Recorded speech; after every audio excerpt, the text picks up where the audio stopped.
Hi, I want to make a quick uh, kind of joke video. I think on this idea where you need unique people or you need non-unique people to create the unique ones. Sort of like you need the stereotypes to make the non-stereotypes, sort of like you need the non-cliches to make the cliches. You need those people, and those things are the thing that anger you. And those things that anger you are the things that you like having around you to make yourself feel so unique. And I guess this is a vague concept based on ego and self-gratification, based on a certain self-sense of importance and how people feel about themselves, and this whole uniqueness concept, and how people like to feel unique, but they need the thing that makes them unique is the discrepancy or the difference they have with other things that aren't unique, and those not unique things are the things that are driving their desire to be unique, but also the thing that angers them and the thing that they're trying to escape, because it's the thing that they're trying to escape because it angers them, but it's also the thing that feeds their desire, their gratification. So they want to be unique, but the thing that makes them unique is, I mean, you could just think of 100 different clones of you in your head. Obviously, the clones are, to a certain extent, you can't think of something on an atomic level about yourself. You can think about 100 yous, look in the mirror and have that projection in your head, and all of a sudden eliminate your uniqueness in your head, but it just exists inside of your head, and you can't think of every single different thing. You can't replicate yourself perfectly in your head, and um, the, you can only, to a certain extent, understand or revisualize something in your head or reimagine something in your head to a certain extent, because you can't imagine every single pore on your skin, and you can't, to a certain extent, see things to a certain degree, and you can only see something to a certain degree to a certain point, and beyond a certain point you can't make those distinctions. But generally speaking, you could think of 100 different views and eliminate that idea of uniqueness that you have about yourself, and um, that sense of uniqueness that you have about yourself can mean um, it comes from feeling like in contriving uniqueness and whatever it may be, cliches, and feeling like you're unique compared to someone. It's a thought process. You're generally the same thing. You're generally the same. Um, you generally have the same exoskeleton. You just have different little interior parts, or you have different little intricacies. But there's nothing more to the game. You're still a mouth. You're still an anus. Um, you still have the basic things that you need. You still have the things that allow you to live, or you have the same basic mechanism. You have sentience, and that's the thing that makes you not really unique. And once you're a sentient being, you're essentially a sentient being, and there's a one-on-one relationship, because you can't be anything but a sentient being once you're a sentient being, and once you're not sentient, you're just an object, because it's describing sentience with sentience and not sentience with not sentience. So once you're sentient, you're one and one with the sentience. So like when you're dead, you're one and one with the non-sentience, one and one with the inanimate objects that don't have any sense of feeling, other than, say, a projection. Beyond that point, there's no actual sense of feeling happening beyond that point. Um, but we're contriving these things. But just generally speaking, on a human level, you need those things that aren't so unique, and it's coming along with that idea that you need the not unique. But it's a sense of wanting unique that makes that contrivance or creates that conundrum or defeating that, then want to be unique. And that's where the problem comes from, is wanting to be unique, and the want to be unique is not necessary. Sort of like our very existence isn't necessary. Um, it's a even though it's happened, and it's happening a certain way, and it happened, doesn't mean that it was necessary. It's just it's necessary by way of it happening. It happened, therefore it was necessary. You can't apply those things on the same level. It wasn't necessary, sort of like it isn't necessary now. There's any chance right now that it can be completely annihilated, but it's still existing, and just the fact that it can be annihilated, just the very fact that life can be annihilated, makes it not necessary. So once it becomes possible or impossible for it to happen, or it becomes possible for something to be destroyed, if it can be destroyed, it didn't need to exist to begin with. And if it can be destroyed or harmed, um, it's not necessary at all. So if it can be destroyed or harmed, it doesn't need to exist. And not just based on the deprivation, based on the sentient experience that sentient beings have, but just the very fact that if it can be destroyed, why have it to begin with? It's not serving any purpose, especially if there's no other sentient beings there to experience it. In and of itself, it doesn't accomplish anything other than be what it is, unless it has an effect on a sentient being. At that point, the expectation is to just make sure that you stay as content as possible, as complacent. And that's the only expectation we can have. That's the only goal we can reach. And that goal means nothing beyond a certain extent. It means nothing other than satisfaction. We're reaching the same old redundant same goal. It's about satisfaction. It's not about what reaches it, and we're all trying to reach the same complacent goal. And we all get it certain amounts of time, and that's where the unfairness comes in. We all reach the satisfaction at different levels at different amounts of time, and the more we get satisfied, the more closer we are to zero, the more complacent we are, and that's the only expectation that any individual can have, and it's unfair between each individuals, and we're feeding off each other to reach that satisfaction, because not all of us can reach the satisfaction, because we're all interacting with each other, and we can only do so much to get our satisfaction before we take away from someone else's satisfaction. So that's all we can do. We can only do so much to get our satisfaction and not take away from someone else's. It's about creating some kind of moderation between our satisfaction and someone else's satisfaction. But then again, it's just satisfaction. We're only reaching satisfaction. There's nothing more than satisfaction. And that's all we can reach is this satisfaction. The satisfaction leads only to more deprivation.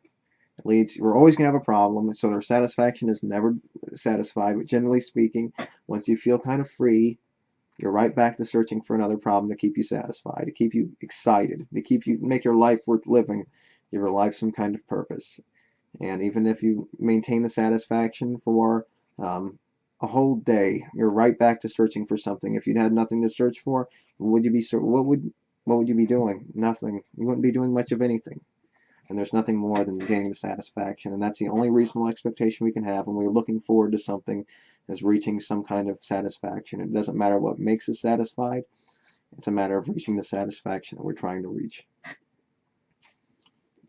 So say if you want to go on a roller coaster, well, that means because you were missing something. You wanted to get on a roller coaster all your life, and even if you didn't, you were satisfying some kind of deprivation that you didn't have, or some kind of lack of desire or lack of satisfaction that you were having, and satisfying with something you didn't even know you needed or wanted. And now you feel like, oh, I've never been this satisfied before. Now you have a different expectation of what satisfaction is. So you didn't even realize, because you're stuck in the gutter for so long and you never experienced one thing, and that one thing all of a sudden creates greater satisfaction. You just got closer to zero.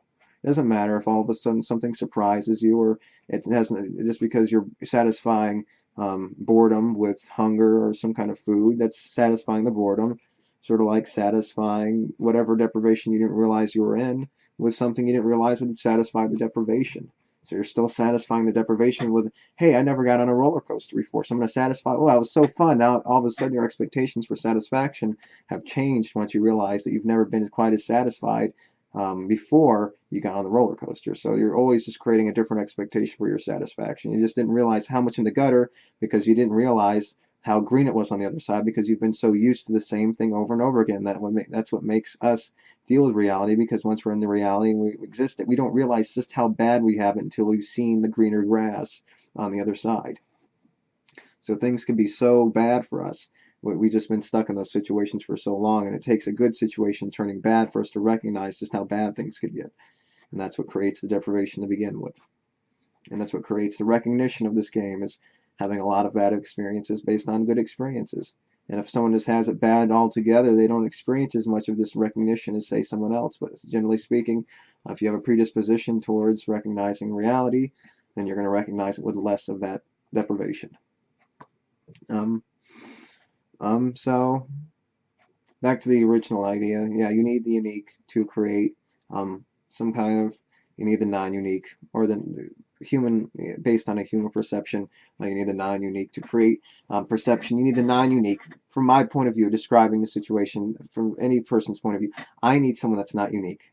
A person that I'm trying to avoid being, that pisses me off. I don't want to be like them. And then it takes that, something that pisses me off, for me to be unique, right? For me to feel unique. I don't want to be it. I'm unique now, and what makes me unique is the thing that I don't like, and I need that I need that non-unique thing to make me unique, and it's something I don't like, and it's something I'd like to complain about. but it's something I like to complain about because I like being unique. And I like complaining about it because I get off on complaining. And that's where I guess that's where the solution is solved, because you like complaining, but you don't want a solution to the problem.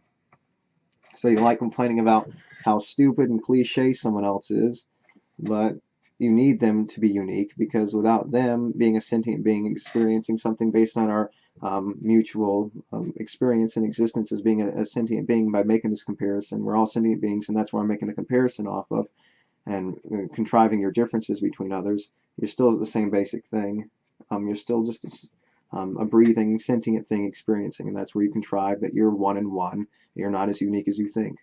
From a typical human perspective, you get off on getting no solution to a problem that you complain about. You want to be unique. You like complaining about how non-unique other people are, cliche people are, and then you just realize that your uniqueness doesn't mean anything as well. Your uniqueness is not only just a contrivance, it's very pointless, it's superficial, but it doesn't mean anything beyond a certain point. The only uniqueness that means anything is fighting for the right reasons. Sort of like getting off on an argument. Getting off on an argument, you can get off on an argument all you want, but getting off on an argument when you're fighting for the wrong reasons just seems kind of, if you're just getting off on an argument and you're fighting for the wrong reasons, and you're just fighting for the wrong reasons or fighting for lies, just because you get off on it, then that's obviously something that's causing problems. And obviously things can still cause problems. And unless you're fighting for the right thing, doing that seems horribly pointless, and it's only causing more deprivation. Sort of like if you're fighting for the right reasons, you get off on just telling that you, and usually, typically speaking, in that circumstance, you're probably getting off, and that's just a byproduct of getting the truth across. So if you're getting off by telling the truth and proving someone that's lying wrong, then that's always obviously a good thing. Or at least in a situation, describing and knowing the best outcome for a situation, arguing for that situation is always typically the best thing when arguing for the truth or something that's going to be better suited for a certain situation.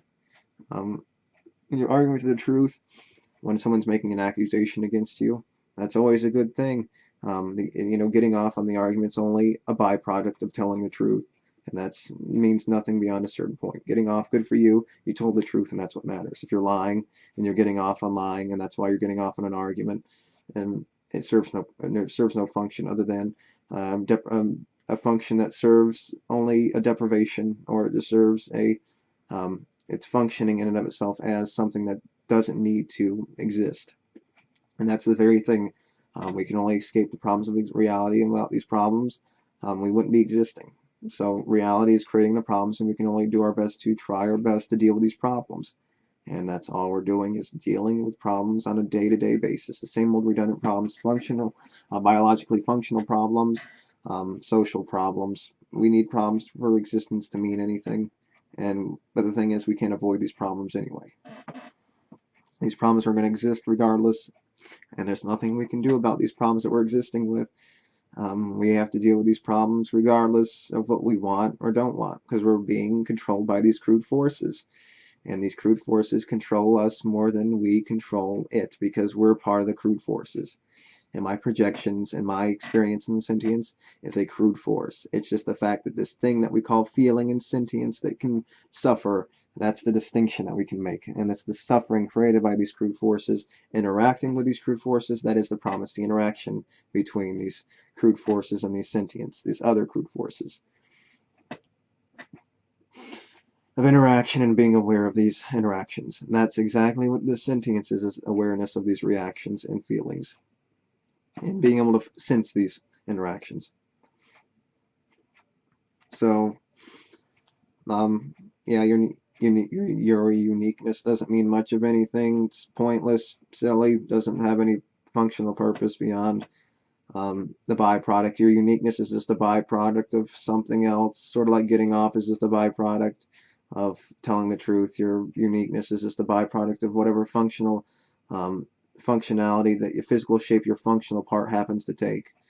Your eyes take a functional, practical thing. Your uniqueness and your way you look, or whatever it may be, means nothing. It's just a functional functional, superficial, functional, unfunctional byproduct of a functional thing that happens to look a certain way based on its function. And it happens to look a certain way based on interactions and functions based on the interactions that it previously had. So it doesn't mean anything beyond a certain point. Um, yeah, yeah. Anyway, sort of like we're just discovering things. We're just discovering new truths. We're just discovering a new song. We're just discovering a new noise. We're just discovering a new sight. We're discovering a new contrivance. That's all we're doing, because reality lays the foundation for everything. And there's nothing we're doing but interacting and finding. And finding relationships and finding distinctions. Finding uniquenesses and finding things that are here more than they are here. And that's what creates things like logic and math and interaction and recognizing relationships. How much there is of this, how much there is of that, and how much there is of this compared to that, the discrepancy, minus, plus, divided by, multiplied. And that's the only thing that really is happening. We're just discovering these interactions and relationships. And that's all we can do to a certain extent, to any extent. We're just interacting with we're interacting and discovering these interactions that are happening, and looking at from different angles of these different actions that are happening a certain way. It's very simplistic ideas. Nothing. I think to a certain extent people psychologically can understand these things because it's right in front of their face. But sometimes the illusion can be very powerful. But not only that, and this not looking hard enough and not making the proper distinctions between very, very similar or very connected ideas, and not recognizing those distinctions can fool you as well. Recognizing it, but not really recognizing it. Recognizing cause and effect, but not recognizing that this universe is deterministic. Like that kind of distinction. Knowing that everything has an effect on everything, but not realizing that, there's a past and it was going to happen a certain way, but not recognizing that it's going to happen a certain way, and by definition that's determinism. Not making those distinctions and making distinctions, but not recognizing the connections that those distinctions have with the actual idea and the actual concept that means something, that actually gives a proper definition of something. So I think that's good enough right now. So yeah, your uniqueness requires other people to be unique, and it just creates, you get off on these problems based on uniqueness.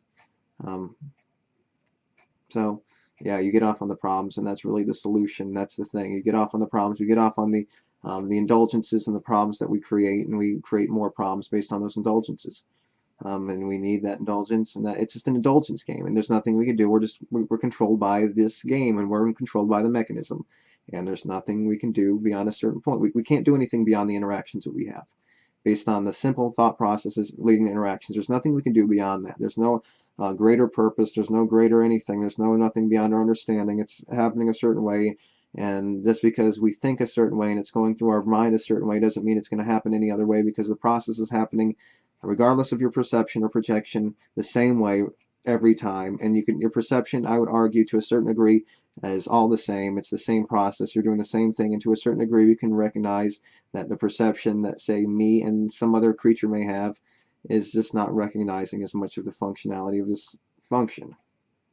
But it's happening the same way, and since I have the capability, and this is the only capability and perception I'm going to have, it's pointless to say if I were something else, because I'm this and I recognize the facts, and it would be best if these facts, say, changed, or recognizing these facts, and the facts are going to be the facts, and I happen to be recognizing the facts, and I know what's best for everyone. And usually if you don't recognize it, you're stuck in the crude mechanism even more, and you're being controlled by things. And it doesn't matter if you don't recognize the truth or let the pain of recognizing the truth control you. It's about being controlled by another mechanism then, because something is going to control you and cause some kind of deprivation in you, regardless. And it's about not having to have existed to begin with. And just because you happen to be satisfied and life may not be as bad doesn't mean you had to exist to begin with, because that satisfaction you had, just like the deprivation you had, didn't need to exist to begin with. And even though you're here, doesn't mean that you had to exist to begin with either. You wouldn't want satisfaction if you didn't exist, and you wouldn't have to experience deprivation if you didn't exist. You wouldn't want satisfaction, you wouldn't be satisfied, but you wouldn't want satisfaction, you wouldn't even perceive it, you wouldn't need the negative deprivation or suffering, you wouldn't experience it if you didn't exist. Sort of like you wouldn't want or even think about satisfaction or positive feelings if you didn't exist. So it all means nothing. It's all pointless, perceptual crap. We're trying to fool ourselves into coping with life, but that's all we got. and sort of like understanding the coping mechanisms that people have. We can only do so much to blame someone else in their circumstance, and recognizing that they're just as much of a product of their circumstance as we are, but they're like me and everyone else, a piece in this overall mechanism. They're just another interaction happening, and they're going to have something's going to happen to that interaction a certain way, one way or another, and that's what that's what goes back into the same old mechanism at work. There's nothing we can do to change the bedrock that's laying the foundation of this existence that we experience and are living in. So there's nothing more to this game than the same old, same old. Yeah. So if I think of anything else, I'll add to the subject in another video. So thank you, and until next time, bye.